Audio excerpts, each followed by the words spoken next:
You teach African American studies at LACC, Yes. right? What do you teach about to I them? teach a course in African politics, African American history, and what I teach them, primarily I'm looking at teaching them about how power works. Give me an example of that.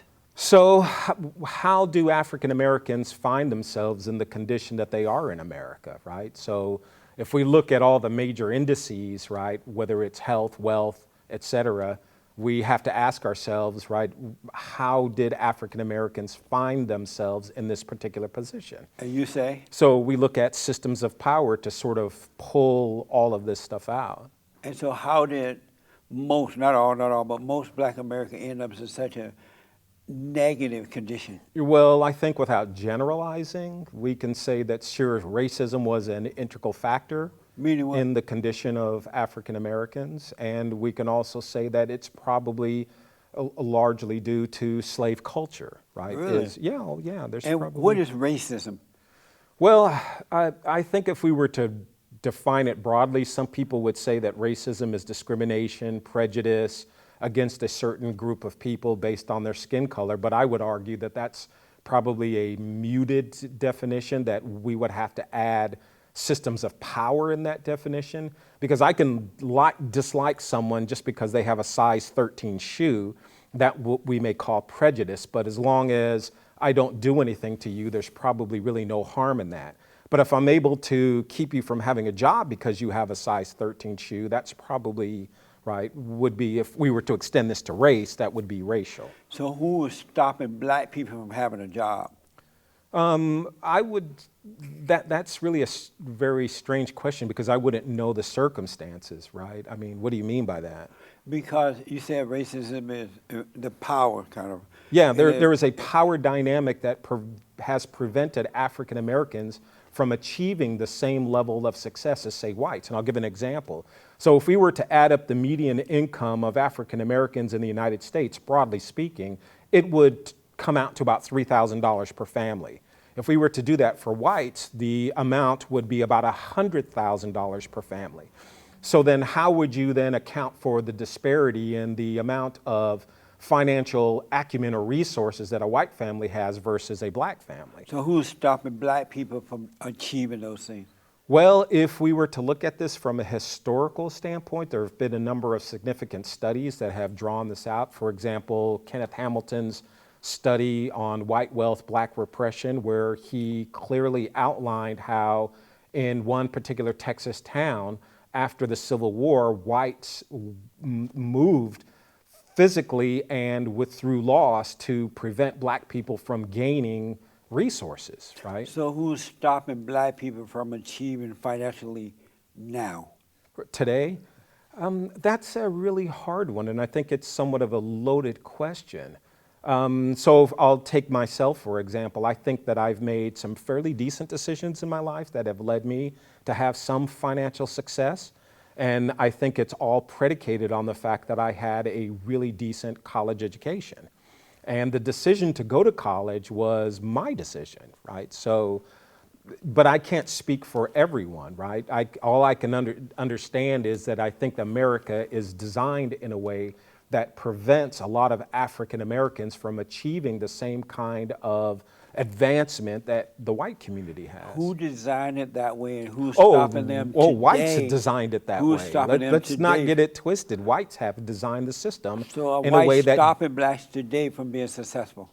in some cases, yes. I'll give an example. The way school funding, right? So we look at school funding. School funding is predicated on zip codes, right? So if you live in an area that has high incomes, you'll necessarily go to a school that is well funded.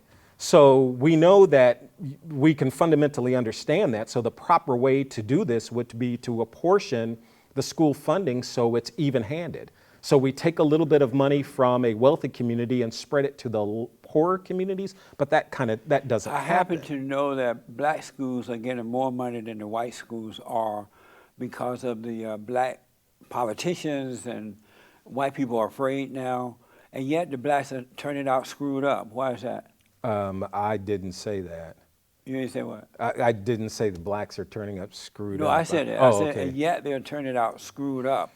So they're getting the money going Well, to the schools. I'm not so sure. I mean, that they're screwed up or that they're getting the money? well, I would say this, that there are some inherent problems within the African American community, and not all of them can be attributed to certainly to the white community, but a great number of them can be. I'll just give you just an example of this. I went to a historically black college in Texas, Prairie View A&M University. I'm familiar with that. And Prairie View was founded because the whites in Texas did not want black students to go to Texas A&M. So they founded Prairie View, and what they systematically did for its existence since 1876 is they underfunded the university. They did this knowing that even under Jim Crow, the idea was separate but equal. They had separate, but it was not equal. Will black So people, just to keep going here, just for a moment, the answer to that is that I know a person like yourself could not think that that would be anywhere fair, nor would you probably want to say that those students receive the same type of quality of education as those students who went to the all-white Texas I happen A&M. to think that that's perfect. That if that happened, that it happened that way, because when people are not supposed to take care of you, you're supposed to take care of yourself. And I happen to know that in the good old days when boys were boys and men were men, if somebody refused to give you something, you go out and get it yourself. It brought out the best in black people. Yeah, sure. And because I grew up on a plantation in Alabama under the Jim Crow laws, and because blacks didn't rely on the whites or begging someone for something, they had family, they worked hard, they created their own, they were doing quite well. It wasn't until they started begging and blaming Yeah, but you can't, with the civil rights movement that they became weak and pathetic. But I know that you're not trying to suggest that life for African Americans was some type of a utopia in 1870. Well, I don't know about Life for most black people was a living hell. I don't know about 1870, but I know about from 1949 to this day, it's been paradise for blacks. But they're so angry and demoralized, they don't realize it. I will concede that I think that there are some black people who are definitely angry, and there's good reason for it. There's never a good reason to be angry. Okay. Let me ask, if black people did what white people did, and the Jews, which is? If they got married instead of having okay. 70% of the children out of wedlock, if the mother stayed home and deal with the children when they go and come from school, the father provided. If they set a good example for their kids of working hard, treating people the way they would like to be treated, not blaming at others, would blacks be well off today, or would they still be in this hole that they're I in? don't know how to answer that question, because I think the African American experience is unique. I mean, what other racial group had organizations that were designed and built specifically to kill them? No, I'm asking you. I a mean, whole lot of other organizations. Yeah, we could went say through that. probably in Nazi Germany, certainly the Nazi regime was designed in a way Well, to white people have been exterminate enslaved Jews. too, and they're doing quite well. Where's that? But I want to go back Where's to my that? question. Wait a minute, but where's that? They were enslaved in this country. They have been enslaved In this here before. country? Oh, Where? yeah. There were white Who? slaves as well. Who? But let's go back to the Wait question. a minute, white I want to slaves go where? back to the question. You didn't answer my question first. Okay. If black people didn't have 70% of their babies out of wedlock, and they loved what was right and did the right thing, got married, set a good example, taught their kids how to work and be responsible, treat people the way that they would like to be treated, would they still be whimpering and whining and begging and blaming about 1800s? I don't know. today? You're making the assumption that inherently there are some of these things that black people don't do. Certainly there is a problem of out of babies being born out of wedlock, but that's symptomatic of the white community. But we right? talk about see the that. black, I think but the the whites are highest. not begging and blaming. It's the blacks who are begging and blaming. Well, I wouldn't characterize it as begging and blaming. What would you call it? I'm not sure how to answer that. What I would argue is I think that there is an argument within the black community that there is a debt that is owed to black people. Amazing. So I need to go back to my question because you didn't answer it yet. Yeah, because I'm not sure quite how to If black answer that. people did what the Jews are doing, the whites are doing, and others, if they got married, They set a good example for the kids. The father went out and provided for his family. They taught the kids to work and be responsible.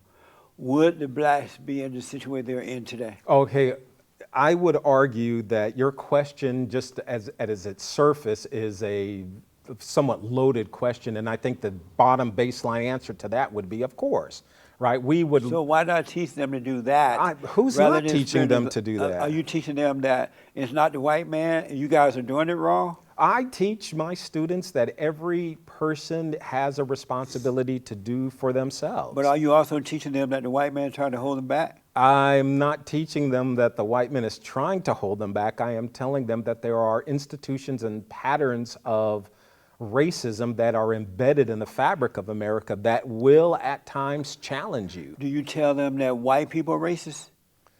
I tell them that there are racist people in America. Do you tell them that those racist people are white people? No, I do not. So you don't say white people are racist? I tell them that there are racist people in America. And who are those people? They could be just about anybody who has power in this country. If someone has the ability to deny you a job based on your skin color, they probably are racist. So I hear that the Jews have a lot of power. Are they racist? Some could be. I don't know. I don't know that for a fact. But they have a lot of power. Yeah, if a Jewish person denied you a job based on your skin color, that's probably racist. So do you agree that they have a lot of power? Well, some Jews do. Some black people have a lot of so power. Some white Jews- people have a lot of power. Are those Jews racist? Which ones? The ones that discriminate against you The one because that of your have the skin power. color? No, not because they have power. Are white people who have power? No, they're not racist? because they have power. Okay. There are, it's changing a little bit. They're trying to change it. But light-skinned blacks discriminated against dark-skinned blacks. Some of them won't hire them. Yeah, we have a colorism Are issue. they racist? Well, I would say that if a light-skinned black person had the power to deny you a job, they probably might be racist. If they're doing it because you are a dark-skinned black person, they probably are racist. So anyone Black people, if they have power, can be racist. We can see this in Haiti. Do you believe that all white people are racist or just Oh, absolutely some? not. Oh, okay. Your There wife, are some really good people of all races. okay. No. Do you tell your class that? Oh, absolutely. And so when I was growing up under the Jim Crow laws, blacks did better then because they believed in God. They got married. They had, they took care of their families. The parents and grandparents were around. They did much better then. They bought land. They created their own schools. They came back as professionals. They were doing better, and they were not blaming anything on white people. They were not blaming anything on white people. What was the difference then and now when they got all the freedom now to do whatever they want? Okay, now I think I understand a little bit better where you're going with your argument. Then this is where I will concede. I think that there is one essential thing that black people, I think, don't talk about a lot, and that is after the Civil War, black people really did have to depend on themselves. And I think people like Michelle Alexander will concede the idea that before we had desegregation, full-blown desegregation, there were a lot more black doctors, there were more black engineers, more black lawyers. I think there were a lot more black professionals, leaders in their communities.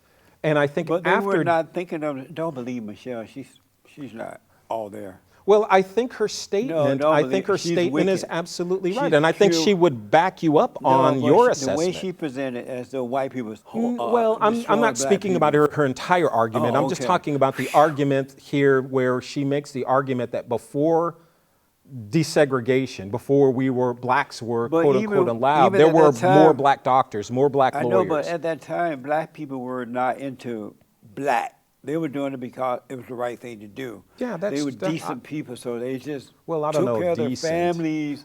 They took care of themselves. They weren't into, I got to do better than the whites, or the whites are trying to hold me back, because they were taught to treat everybody the same. Well, I think black communities were more unified, I think, to some degree. No, they weren't unified. I would argue so. Because if you were a bad black person, you can't hang out with the other black people. I remember so many times when if the parents were bad, my parents would say, you can't hang out with those kids. The parents are no good, so the kids are no good too. And they were black. It was based on right and wrong, Well, not that's color. what I was taught, right? So I don't know. I mean, my mother was old school, right, from That's Texas. right. So you So why couldn't. can't you guys go back to teaching that rather than all this phony racism stuff? Well, I hope that you're not trying to concede the idea that racism doesn't exist and that It we doesn't. shouldn't be teaching. You're saying that racism does not exist? Not at all. It has never existed. It's a made-up lie from the children of the lie to control the masses. Our battle is a spiritual battle. It's a battle between right and wrong. So and let me those see if I people got who are this. teaching racism. Okay, so let me see Let if me I just have. finish this Okay. first. Those people who are teaching racism are evil people, and they're trying to control the people by getting them to believe a lie. So let me see if I've got this right. You're making the argument that the idea that there are people in the world who are discriminating against you based on your race does not exist. We all discriminate, and it's not based on race per se, but it's based on the character of the person or So your you're desire or your desire for what you want. So you're saying those guys carrying tiki torches in Charlottesville, Virginia, yelling "Jews will not replace us," those are not racists? You mean the guys in the mask? No, the guys who were walking around Charlottesville, the campus, and they were yelling "Jews will not replace us," burning tiki torches. They were not racist. If I don't remember that, but if it happened, it was evil, not racism. Oh, well, I don't know what to tell you. I believe that racism actually does exist. It doesn't. Do you discriminate? Yeah, I think I do. And are you a racist? No, I have no power. So you don't have power. No. But you discriminate. Yes, And it's of not course. racist. No, because I have no power to discriminate So are you against saying anybody. white people who don't have power but they discriminate, they're not racist? That's correct. Amazing. How did you come up with that? It's fairly standard Were knowledge. you taught that at a school or something? No, it's something that I've come to understand about reading and contemplating. I have to tell you. As you would say, reasoning, getting high. Do you get high every day? No, I don't. How often do you get high? Maybe once a month. Oh, I see. So let me ask. I say that there's no such thing as racism, sexism. That's crazy. No sexism, homophobiaism, Islamophobia, deadbeat-dadism, white supremacism, no isms. Okay. It's only good or evil, right versus wrong. Okay. Am I I mean, wrong? that's an interesting worldview, but okay. Am I wrong? I think you are wrong. Why? I think that history clearly shows that there is a pattern of racial aggression You've been lied to. against black people. You've been lied Well, to. by whom? By whomever you've been reading about or you heard this mess from. So I think that the average person on the street, if you ask them if racism exists in the world, they would tell you yes. You're telling all of us. I would contemplate that there's got to be 7 billion people on the planet, and I would say at least 3 billion of those probably would be able to exercise some judgment. We're all wrong? Yes. Okay. When I was blind, I thought racism exists too. When I came to California and started listening to the lies from the intellectuals, I thought racism existed So too. the But when I Klan was started preaching when I started evil. thinking for myself, I realized that it was all lies. So when the Klan says that black people are inherently intellectually inferior and ought to be wiped off the face of the earth, you're saying that that's not racism? It's not. It's just, It's evil. okay, If they believe that, that's evil. It's wrong. okay. Is that possible?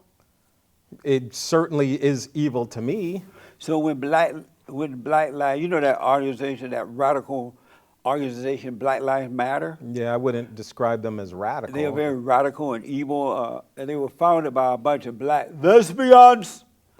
Okay, I think they are, but When they were I chanting, don't see anything wrong with that. when they were chanting, "What do we want? Dead cops. When do we want them now?" I think was some that people. racism? I don't think any of the founding members of Black Lives Matter shouted Oh yeah. that. I think was some of that the. racism? I don't see how is that racist? When they were chanting, "What do we want? Dead cops." You don't see that as racist? No, how do those people who have Black Lives Matter have any ability to affect the lives of cops? So when they were chanting, "What do we want? Dead cops. When do we want it now?" Pigs in the blanket, fry 'em like bacon, and people start going out killing cops. Who You went don't out and think- killed cops? Black people started killing cops. You don't remember that? No. Oh yeah, Texas and all over the place. And you don't see that as racism. To me, there is no direct correlation between what anybody said in a Black Lives Matter rally and cops being You're not shot. being honest. I would say that I am being factual. And so, how is it that so you say that's not racism? No. Is it racist to chant, what do we want? Dead cops. When do we want it now? No, because cops can be black as well, right? Maybe, so if but Black they weren't Lives killing Matter, black cops. They were killing white ones. I don't know that to be true. And when they were saying pigs in the blanket, fry 'em like bacon, is that racism? I wouldn't say that that would be true because whites say that as well. So how is it that you see the Klansmen, what they did as racism, but you don't see the radical Because blacks Klan as people racism? knocked on black people's doors and killed them So that's because why, of the color of their skin. There is So- a vast difference. So when you saw cops being killed as a result, I've never after seen chanting, one single cop ever be killed. Do you know about the cops that were killed by a black man in Texas? I know as a that there are result after lots what of Black cops. Lives Matter did? I was a military police officer, so I know that being a policeman is dangerous work, right? So That's amazing. So I am the first one to sit here and say that it's tough work, but I don't you know. don't see it as racist. No, I do not. Amazing.